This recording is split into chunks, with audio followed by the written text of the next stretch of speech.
and welcome to the world of Four Wheels Good, the high temple of motor worship. And on the righteous path to the faith of Four Wheels Good today, we have drag racing from the USA. Ginny Buckley drives a fine British sports car, and John Wright gets that moustache under the bonnet of Inside Motors. But first, I've been out and about living life to the full with Skoda. The company, whose reputation is growing ever stronger, has launched yet another motor. But is it a car or a truck? The Felicia Fun first appeared as a concept car at the Geneva Motor Show in 1996. But now this unusual looking vehicle is on the streets, and Skoda are selling it as another lifestyle vehicle. For once, I've been allowed out of the studio, and apparently it's for a day of action-packed fun. We're here for the launch of a Skoda. But before we can see that Skoda in more detail, we've got to go on a few activities. So I'd like you to join me having some fun.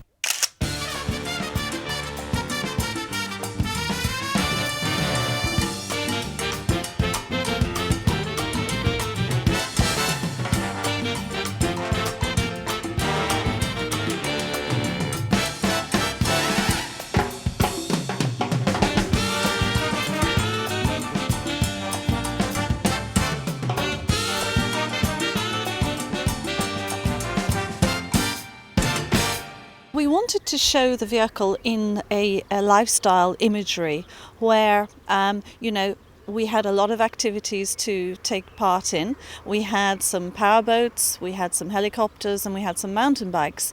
And it really is the type of activity that we wanted to position the car in, where it is exactly that. It's a fun vehicle, as it comes from its name, Felicia Fun. And we wanted to have some fun today. And this is it, the Felicia Fun. It's sporty, it's definitely colourful, and it's certainly fun. So if you're in the market for a leisure vehicle, then you should definitely check this one out. But sadly, if you don't like the colour, then you might have to give it a miss, because it's only available in this bright yellow colour. And Skoda are only producing 300 of them in right-hand drive. But it's time now for me to hit the ignition and take it for a spin and see what it's all about.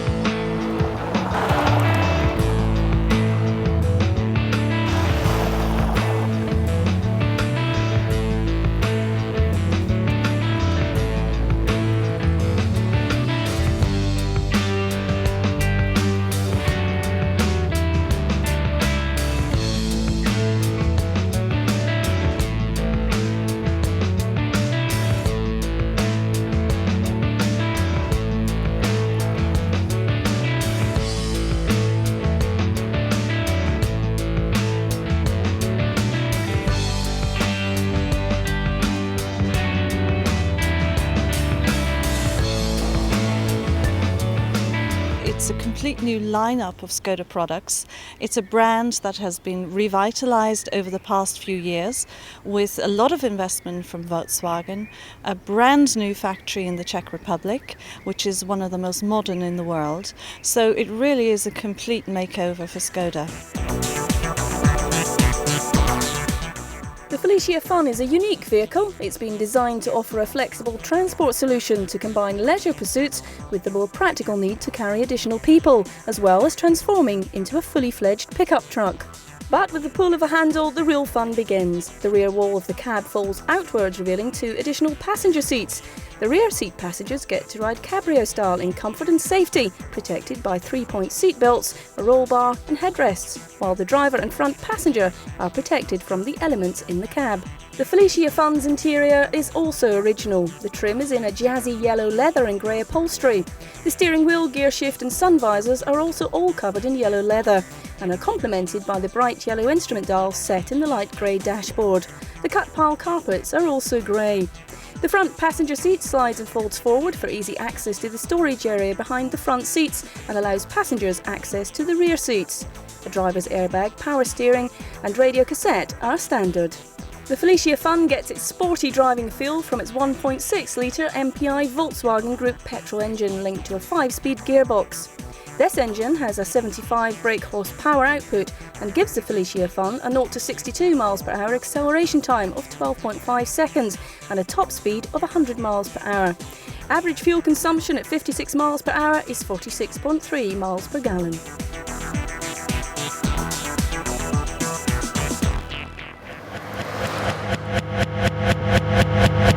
Well, the Felicia Fun is really a lifestyle vehicle. It offers a unique combination of being able to have a sporty lifestyle image and also appeal to the utilitarian need to carry equipment to, maybe use as a working vehicle for, small business people, and also perhaps, to appeal to the hobbyists, the mountain bikers, the surfers, and all of the outdoor pursuits in life. I don't believe there is another manufacturer that has this unique vehicle which actually has the concept of 2 additional seats folding out from the 2 front seats. So we believe we've got a unique proposition in the lifestyle market.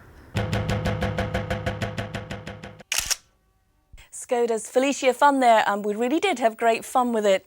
Well, let's take the jet plane to the fast lane in the States, where our American correspondent Steve Parker has been out and about with Shelley Anderson, a star in the world of drag racing. He's been finding out a little more about the sort of speeds reached in the fastest motorsport in the world. Top Fuel drag racing in America, presented by the National Hot Rod Association, is a uniquely American sport with the fastest dedicated race cars in the world. A quarter mile, 0 to 300 miles an hour in just under 5 seconds. And Shelley Anderson is the driver who's at the top of the game.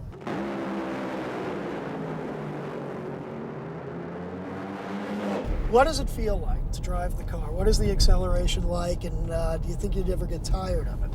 You'll never get tired of it. Yeah. Honestly, it's like sitting there and a bowling ball hits you in the chest as soon as you hit the throttle.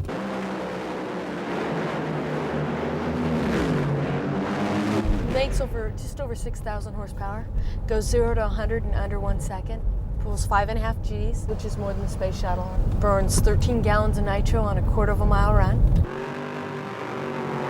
How much does it cost you to make a run, a test run, or even a race run? A quarter of a mile run costs us $5,000. Whether I go 20 feet or full length the track, we put a new clutch pack in it, the heads come off, the pistons come out, they check the mains, a new blower. I mean, everything's new when we go back up there. So you essentially disassemble and rebuild the engine every time? Every time, no matter what. We have 90 minutes. That is also to re-warm it up and reset, take the valve covers back off, reset the valves, and get it all ready in 90 minutes. Shelley, your dad, Brad Anderson, has been in drag racing for many years as a racer and as a cylinder head builder. Tell us what parts he makes and supplies to other racers. He makes cylinder heads, manifold, rocker assembly, valve covers, wrist pin buttons. He's got some of the best in racing, John Force, Don Perdome, Al Hoffman. So it's kind of nice to be able to say, you've got such good customers, and they're really good to us.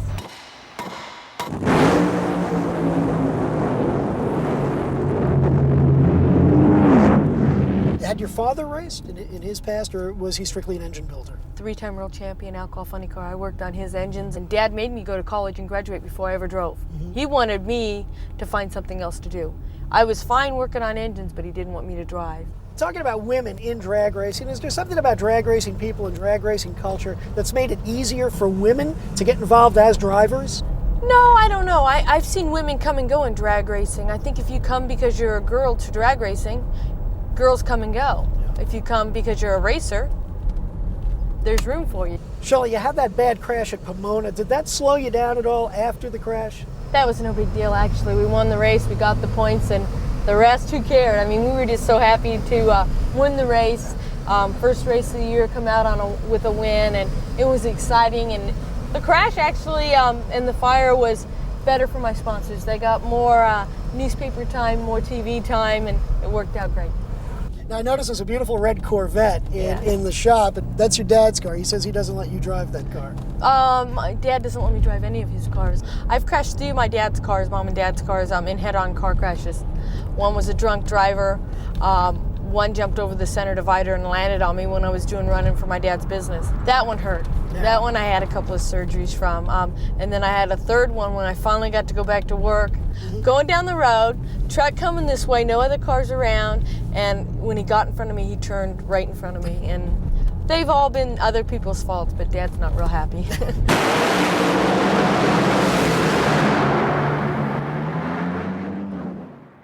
I've done drag racing and it really is the most amazing feeling as the acceleration overpowers your body.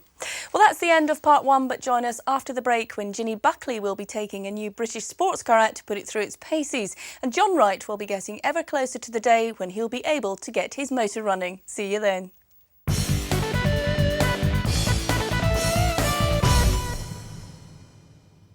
Welcome back to Four Wheels Good, the programme which feeds your motoring needs.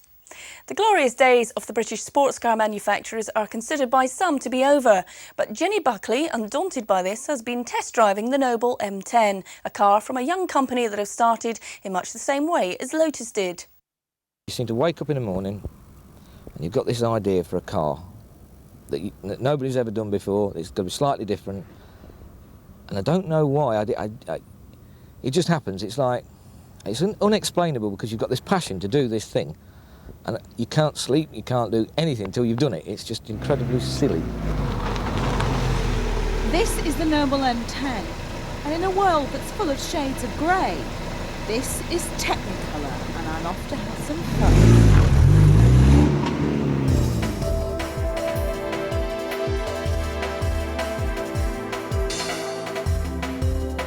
And it's called the M10 because it's the 10th design by Noble Motorsport. It's selling for just under 19 grand in this 1.8 litre form, or from the summer with a 2.5 litre V6 under the bonnet.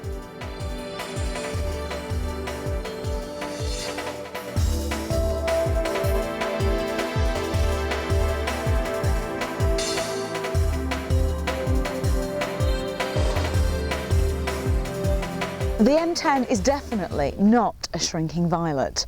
This is a car that screams out to be looked at. Heads turn when you drive past, cars clear in front of you. And whether you love or you loathe the styling, you have to agree, it certainly makes one hell of an impact. It's quite an amazing vehicle that you've designed and built. What's your history? How did you get into this? Did you just wake up one morning and think, oh, there's nothing out there I fancy, I'm going to go and build a car? More or less.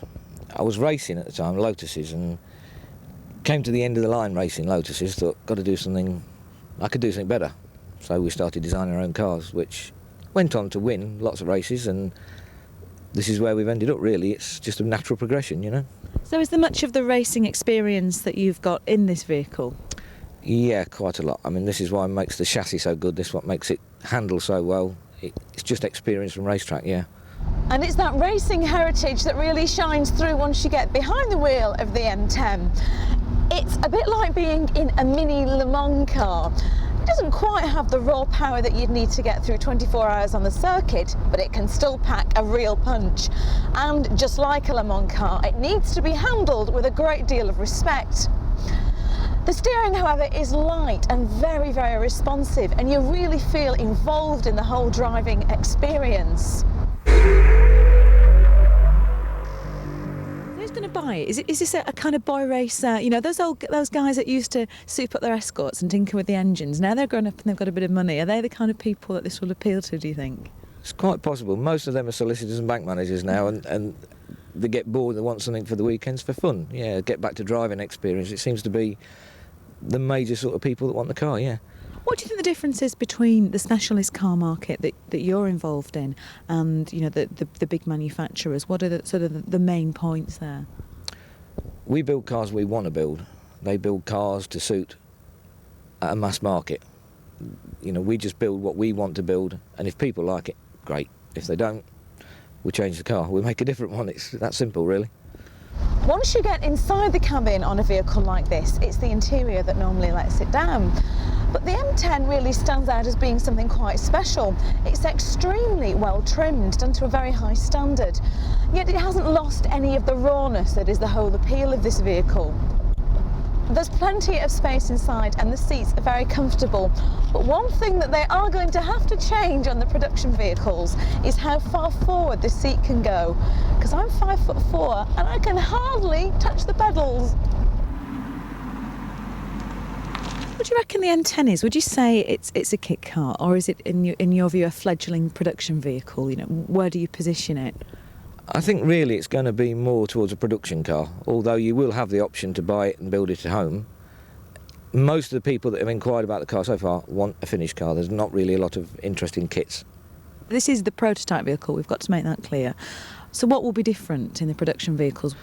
Minor things really. The clutch wants a little work on it, as we've said. Some of the instrumentation, some of the interior could be improved.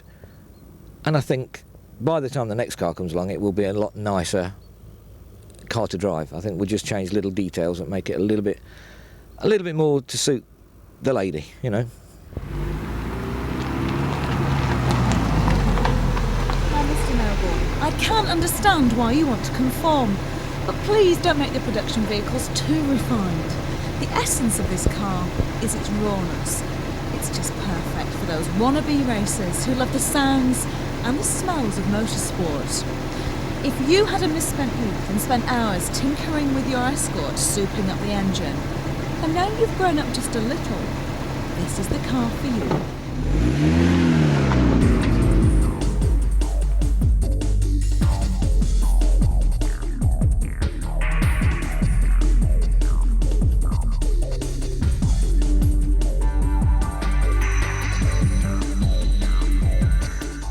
I'm convinced that there are enough driving enthusiasts out there to make it possible for Noble to sell the 50 to 100 cars they're aiming to.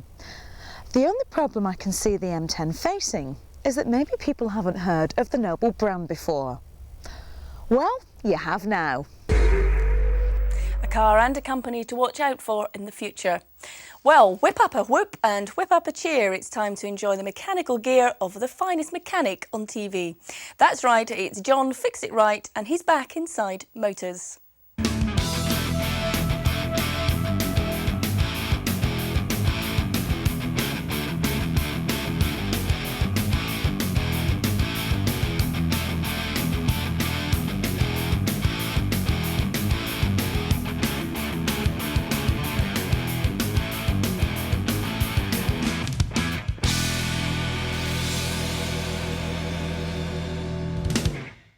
This place in the top is where the oil pump fits, and it's nice to keep it clean.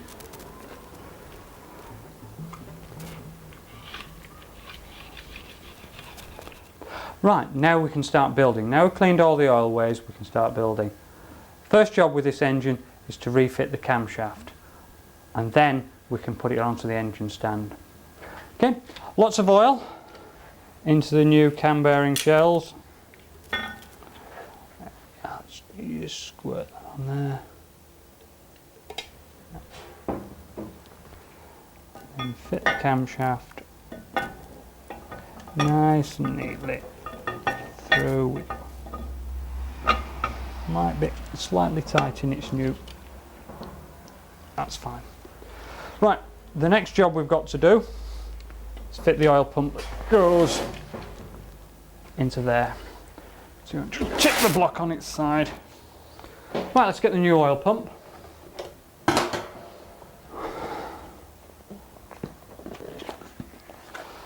Quite often these come with their own gasket. I'm just looking to see if it's got one in. No, it hasn't. I'm going to have to raid the gasket set for that. That's the new oil pump. One thing you mustn't do with oil pumps is move them without any oil in. So just feed it a little bit of oil, and then you're safe to swizzle it round and make sure it works. That also primes the pump. It might be a bit too much in there. It's going to go everywhere. That's fine. Can't do any damage to that now. Okay, right, I'm going to have to go and find the gaskets, which are over here.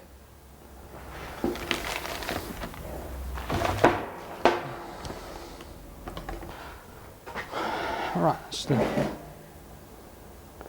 right gasket there. Just check which way it goes. No, I was right first time. that's that. Get that ready. Better go and get some bolts and then we can finally get that on. Okay.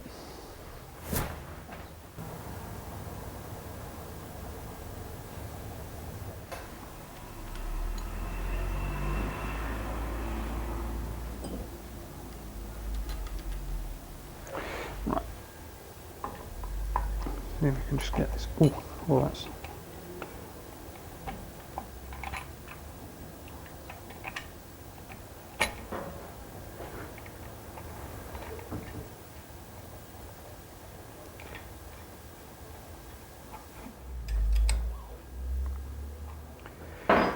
Right, you know I said I couldn't remember everything. One thing I can remember is there is a torque setting for those bolts. The only thing is I can't remember what it is. I'm going to have to go and look that one up. I'll just wipe my hands and we'll go and look it up in the book. Right, we've got this trusty old favourite book. I've actually marked the page, which is handy.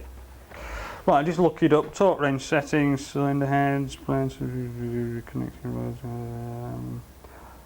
oil filter, oil pump, returning nuts and bolts, £12 foot. Right, that's what it is. Pop that so I can refer to it later. Set the torque wrench up to 12 and set it up with the. It's actually 7/16 on the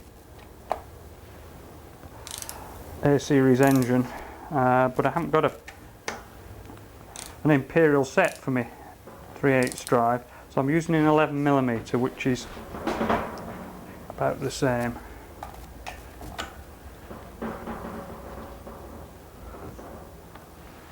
Just check that setting. Yeah, 212. Seems a long way down.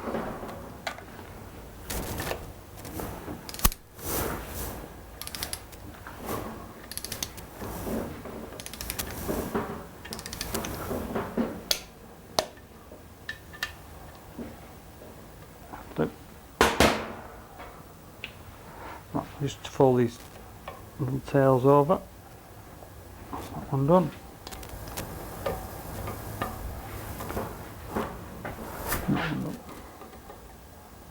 John will be pandering further to the needs of all amateur mechanics next week. Also in next week's Four Wheels Good, Ian Royal will be driving the latest offering from Saab, the 9-3. Nicky Fox takes a spin in the Audi A3 and Steve Parker, our American correspondent, will be enjoying a day out with the wealthy of Beverly Hills at the annual Charity Classic Car Show. Until then, goodbye.